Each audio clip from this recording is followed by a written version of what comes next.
না না, এটা কোনো পুজোর লাইটিং নয়। এটা হলো একটা পার্ক, যেখানে সারা বছরই এরকম লাইট দিয়ে সাজানো থাকে। সাথে থাকে বাচ্চা থেকে বড় সবার জন্যই প্রচুর রাইডস। এই পার্কে আছে থাকারও ব্যবস্থা। এছাড়া পার্কের মধ্যে প্রচুর ফুড স্টল তো আছেই। হ্যাঁ, আমি দীঘার ঢেউসাগর পার্কের কথাই বলছি। দীঘাতে আসলে একটা সন্ধে এখানে কাটাতে দারুণ লাগে। ভিতরে বেশ কিছু জিনিস চেঞ্জ হয়েছেও দেখলাম। তাই সমস্ত নতুন তথ্য সহ এই পার্কটাই ভালোভাবে পুরো ঘুরে দেখাবো আজ তোমাদের। চলো তাহলে ভিডিওটা একদম প্রথম থেকে শুরু করা যাক। ভিডিওটা ভালো লাগলে চ্যানেলটা সাবস্ক্রাইব করতে ভুলো না কিন্তু।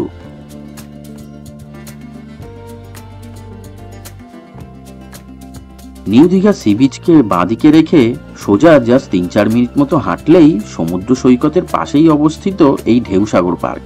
মেন রোডের দিক থেকেও আছে একটা এন্ট্রি গেট। গাড়ি নিয়ে আসলে প্রবেশ করতে হবে ওই মেন রোডের দিকটা থেকেই। পার্কিংটা ওই দিকেই পেয়ে যাবে। ডান দিকে পড়লো ছোট্ট একটা টিকিট কাউন্টার। টিকিট মূল্য 20 টাকা প্রতিজন। তবে 5 বছরের নিচে বাচ্চাদের কোনো টিকিট লাগে না।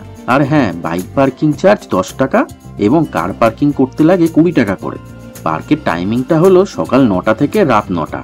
ভিতরে ঢুকেই কিছুটা বুঝতে পারবে এই ঢেউসাগর পার্কটা বেশ অনেকটা জায়গা জুড়ে অবস্থিত এবং চারিদিকে নানা লাইট দিয়ে সাজানো। সামনেই চোখে পড়ল একটা খুব সুন্দর ও বিশাল বড় ময়ূরপঙ্খী নৌকার মতন বানানো হয়েছে। এটা একটা সেলফি পয়েন্টও বটে এবং এটার ভেতরে গ্রাউন্ড ফ্লোরে আছে একটা রেস্টুরেন্ট। পার্কের ভেতরে মোমো, ফুচকা, পাপড়ি চাট সহ বেশ কিছু ফুড স্টলও আছে। এছাড়াও কিছু ক্যাফে আর রেস্টুরেন্ট আছে, সেগুলো ওদিকে যখন যাব তখন দেখাচ্ছি।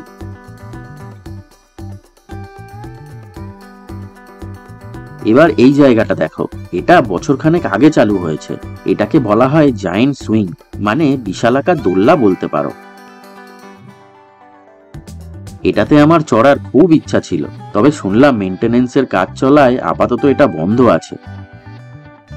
তোমরা কি কেউ এটাতে উঠেছো কখনো? কমেন্ট করে একটু জানিও তো।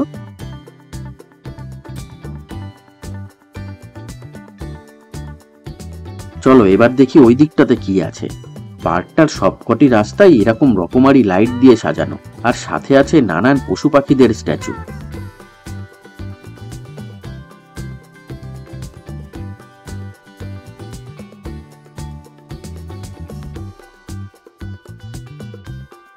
পুরো পার্কটা যে আলোয় ঝলমল করছে সেটা এখান থেকে দেখে কিছুটা বোঝাই যাচ্ছে।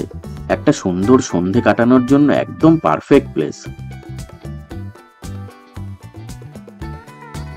চলতে চলতে পেয়ে যাবে কিছু ছোট্ট ছোট্ট সাঁকো, আর এদিক ওদিক তাকালেই চোখে পড়বে নানান স্ট্যাচু। এখানে প্রতিটা জায়গায় বলতে পারো এক একটা সেলফি পয়েন্ট। চলো ঘুরতে ঘুরতে লাইটিং গুলো এবার তোমাদের দেখাই একটু ভালো করে। এই ঢেউসাগর পার্কটা সকাল 9টা থেকে রাত 9টা অবধি খোলা থাকলেও সন্ধ্যের দিকে আসলেই বেশি ভালো লাগে এখানে, কারণ সকালের দিকে আসলে এই কালারফুল লাইটগুলো তখন দেখা যায় না। ঘুরতে ঘুরতে যা বুঝছি, কয়েক বছর আগে যখন এই ঢেউসাগর পার্কে এসেছিলাম তখনকার থেকে লাইটের সংখ্যা এখন আরো অনেকটাই বেড়েছে দেখছি এখানে।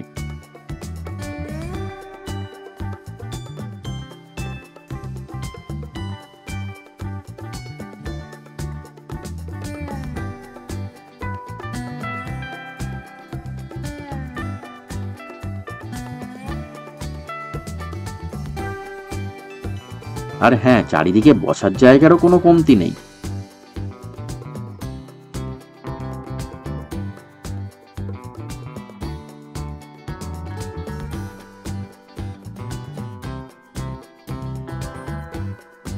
এবার যাচ্ছি পার্কটার অন্য প্রান্তে, মানে সেখানে আছে বিভিন্ন rides, play zone, game zone.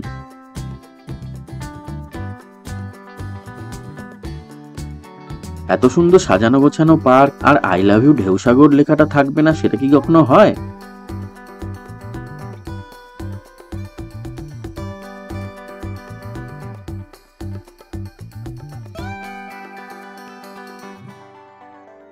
বাঁদিকে নীল রঙের এই বিল্ডিংটা হলো একটা লাক্সারি হোটেল। হোটেলের রুম বুকিং নাম্বারটা নিচে ডেসক্রিপশন বক্সে দিয়ে রাখলাম। পে অ্যান্ড ইউজ টয়লেটেরও ব্যবস্থা আছে এই পার্কের ভেতরে।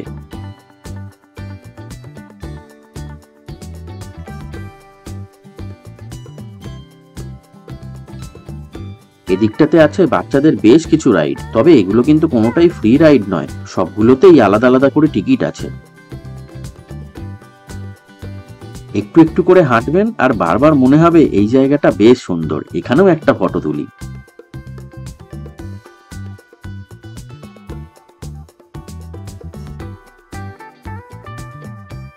ময়ূরের স্ট্যাচু দেওয়া একটা গেট পেলাম, যেটা কিনা পাখিরালয়, তবে ভেতরে গিয়ে দেখলাম তেমন কোনো পাখি চোখে পড়ল না, হয়তো ভবিষ্যতে পাখিদের আনা হবে।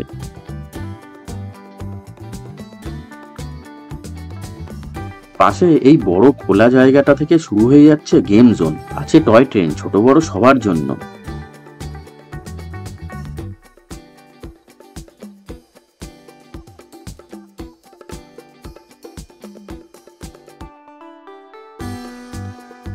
এর ভিতরটা পুরোটাই প্লে জোন, যেমন শপিং মলের মধ্যে দেখা যায়, এবং প্রতিটা গেমের জন্য আছে আলাদা আলাদা টিকিট। টিকিট শুরু হচ্ছে মোটামুটি 50 টাকা থেকে।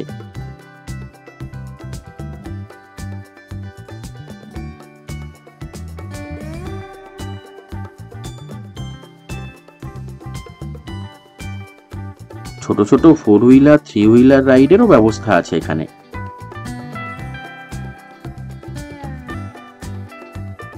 এরপরেই আছে কিছু ক্যাফে আর রেস্টুরেন্ট, ঘুরতে এসে একটু পেট পুজো না করলে হয় নাকি।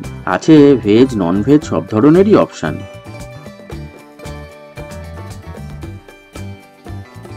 এই দেখো পাশে বোটিং এরও ব্যবস্থা আছে, তবে 50 টাকা পার হেড টিকিট প্রাইসটা আমার একটু বেশি মনে হলো।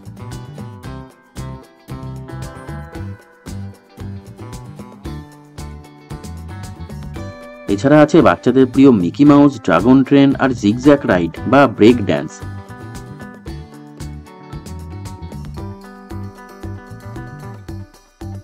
ঘুরতে ঘুরতে পার্কের একদম শেষ প্রান্তে চলে এসেছি বলতে পারো। তবে শেষ প্রান্ত বলতে এটাই হলো এই ঢেউসাগর পার্কের ঢোকার মূল প্রবেশপথ। এই মেন গেট দিয়ে প্রবেশ করলেই তোমাদের ওয়েলকাম জানাবে রাস্তার দুধারে এরকম বিশাল বড় বড় বেশ কয়েকটি জিরাফের স্ট্যাচু। সেলফি নেওয়া বা রিলস বানানোর জন্য একদম আদর্শ জায়গা। বাহ, অ্যাট লাস্ট টয় ট্রেনের দেখা পেয়ে বেশ ভালো লাগলো। তা ভিডিওটা দেখে তোমাদের কেমন লাগলো কমেন্ট করে জানিও। ভিডিওটা ভালো লাগলে একটা লাইক করে দিও আর শেয়ার করে দিও প্রিয়জনদের সাথে। আর আজ প্রথমবার যারা আমার ভিডিও দেখছো তারা তো আশা করি এতক্ষণে চ্যানেলটাকে সাবস্ক্রাইব করেই নিয়েছো। আজকের মতো তাহলে টাটা।